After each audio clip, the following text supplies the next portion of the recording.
ओम शांति। हमें इस संगम युग पर ब्राह्मण सो फरिश्ता, फरिश्ता सो देवता बनना है। समय बहुत कम है।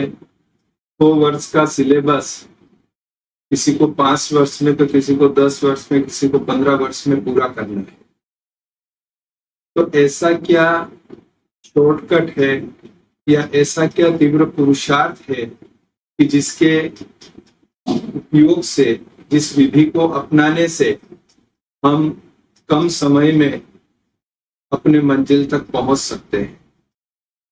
और जो मैंने अभ्यास किया है उस अनुसार मुझे लगता है कि हम एक बाप के संग में रहें, यानी कि एक परमात्मा पिता के संग में रहें, तो अन्य किसी का भी प्रभाव हमारे ऊपर नहीं पड़ेगा। और बाप के संग में रहने से बाप के समान सभी गुण सहज रीति और तुरंत धारण हो सकेंगे। बात तो ठीक है, लेकिन क्वेश्चन ये आता है कि बाप के संग में कैसे रहे। भगवान निराकार है, ब्रह्मा भी आकारी है। यहाँ हम स्थूल शरीर में, स्थूल वतन में बैठे हैं, घर गृहस्थ है, कारोबार है, सेवाएं हैं। इन सब के रहते हम संग में कैसे रहें, वो भी निरंतर संग में कैसे रहें।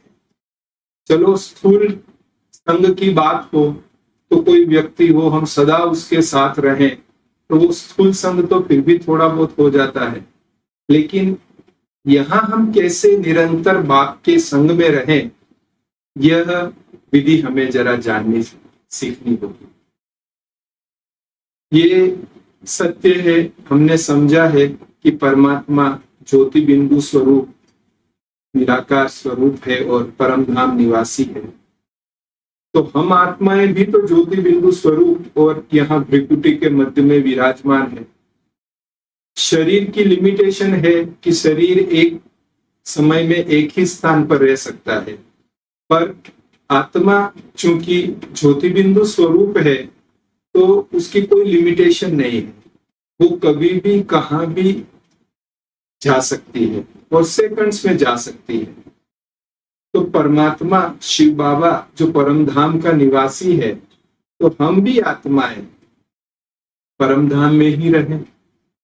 और जब यहाँ कुछ काम हो तो बाबा से छुट्टी लेके आवे कि बाबा उनसे एक मीटिंग है, ये काम करना है, ये खाना है, ये करना है, चलो आप साथ में।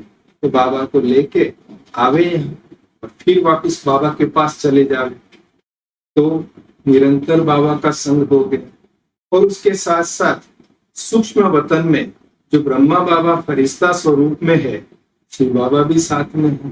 तो हम सूक्ष्म वतन का भी विजिट करते रहे। सूक्ष्म वतन में सफेद प्रकाश के पूरा जो जैसे स्थान बना हुआ है, वहां हम जाए ब्रह्मा बाबा बाप दादा के सामने और अपने मन की बातें करते रहे। आप वैसे भी देखेंगे तो स्थूल कार्य हम कुछ भी कर रहे हो, मन में तो कुछ न कुछ बातचीत चलती ही रहती है। आज उसके साथ ये बात हुई, आज उसको ये बात करनी है, उसको इसने ऐसा क्यों किया, ऐसी कई बातें मन में चलती रहती है। तो उन बातों को हम बाबा के साथ करें वहां कि बाबा आज उनके साथ मीटिंग है, ये बातें हैं, आज उनको यहाँ बुलाना है, आज वहां जाना है, तो इतना बाबा उनको साथ में चलेंगे, ये करेंगे। इस प्रकार से सूक्ष्म वतन में बाप दादा के साथ हम मिलन मुलाकात करते रहे। आप कहेंगे थ्योरी तो ठीक है, लेकिन क्या प्रैक्टिकल में संभव है? और ऐसे किसी ने ऐसा तीव्र पुरुषार्थ किया है? मैं कहूंगा कि हाँ, किया है। हमें निर्वेद भाई जी एक अनुभव सुनाते थे। ये बात साकार मम्मा के समय की थी, और जब मम्मा बॉम्बे में थी तो रमेश भाई जी और निर्वेद भाई जी बाई कार से उनको एक स्थान से दूसरे स्थान पर ले जा रहे थे। उस समय यज्ञ में प्रदर्शनी के चित्र बनाने का भी जो है वो चल रहा था, सेवा चल रही थी। तो एक चित्र बनाना था, ज्ञान अमृत कैसे डाले, उसका कोई चित्र का कंसेप्ट उस समय चर्चा हो रही थी। अचानक रमेश भाई की, निर्वेर भाई की नजर पड़ी कि रोड के साइड में एक बोर्ड बना हुआ था, उसमें कोई सोडा जो है ग्लास में डाल रहा था, ऐसा कुछ चित्र था। तो चूंकि कार तो जा रही थी, तो कार निकली तो तुरंत निर्वेर भाई ने पूछा कि मम्मा आपने वो बोर्ड देखा, उसमें उस प्रकार का एक चित्र बना हुआ है। तो मम्मा ने जो जवाब दिया वो बताता है कि कैसे मम्मा निरंतर एक परमात्मा के संग में रहती थी और उसी कारण मम्मा जो है नंबर 1 ले लिया। मम्मा ने कहा कि मैं तो तन में बाबा के पास थी, जब कुछ काम होता है तो मैं यहाँ आती हूँ, बाकी बाबा के पास रहती हूँ। यह तीव्र पुरुषार्थी की प्रैक्टिकल निशानी है। हमारे पास कई बहाने हैं इस पुरुषार्थ को नहीं करने के, लेकिन अगर हमें फरिश्ता बनना है, देवता बनना है, तो फिर बहाने कोई काम नहीं करेंगे, प्रैक्टिकल विधि ही काम करेगी और करके देख लेंगे। मुश्किल भी क्या है, जो काम कर रहे हैं वो तो करना ही है।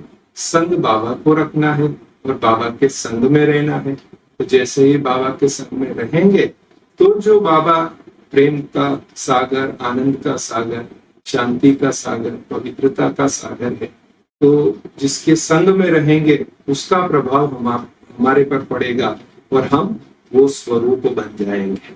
और एक जो बहुत बड़ा फायदा और होगा उससे, क्योंकि जैसा संग वैसा रंग लगता है।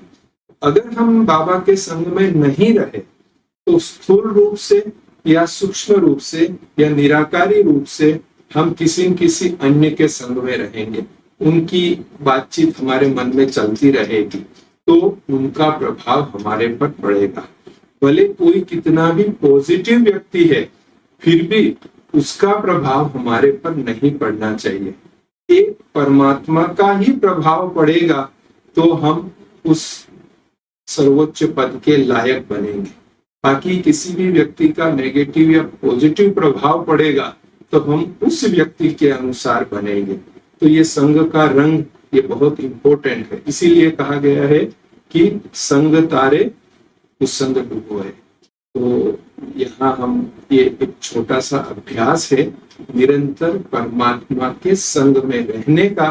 मैं भी जब कोई भी कारोबार करता हूँ तो बाबा की याद में तन में रहता हूँ, और जैसे ही कुछ सामने बात आती है तो बाबा को याद करके, बाबा चलो ये एक मीटिंग कर लेंगे, ये एक काम कर लेंगे, ये एक निर्णय ले लेंगे। तो उससे क्या होता है कि 1 सेकंड में निर्णय ले सकते हैं, और जो निर्णय होता है वो निर्णय भी एकदम एक्यूरेट निर्णय होता है। तो ये इसका प्रैक्टिकल रिजल्ट हम देख सकते हैं। तो आओ हम सभी मिलके ये अभ्यास शुरू करें, और इस अभ्यास से हम, जब आपको प्रैक्टिकल लगेगा कि हाँ ये तो आराम से हम कर सकते हैं, तो भले ना पहले दिन 5-10 मिनट रहे, फिर बढ़ता रहे।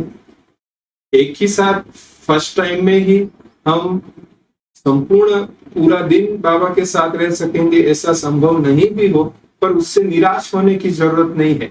या 2-3 दिन अभ्यास किया, बीच में फिर एक दिन अवस्था कुछ ऊपर नीचे हो गई, तो फिर निराश होने की जरूरत नहीं है, पर निरंतर उसमें लगे रहें। कभी थोड़ा चढ़ाव उतार आ गया तो बाबा की मदद मिल जाएगी और हम बाबा के संग का अनुभव कर सकेंगे। और जैसे ही हम बाबा के संग में पहुंचेंगे, हमारी, आप खुद अनुभव करना कि कैसे एकदम खुश हो जाएंगे, हल्के हो जाएंगे, सारा बोझ जैसे बाबा को ट्रांसफर हो जाएगा और हम एकदम हल्के होके, निश्चिंत होके अपना ये रोजाना का जीवन है, घर गृहस्थी का जो जीवन है, वो भी हम बहुत खुशी खुशी से पार कर सकेंगे। तो हमारी यही शुभ भावना, शुभकामना है कि आओ हम सभी निरंतर बाबा के संग में रहकर अपना जीवन श्रेष्ठ बनाएं। ओम शांति।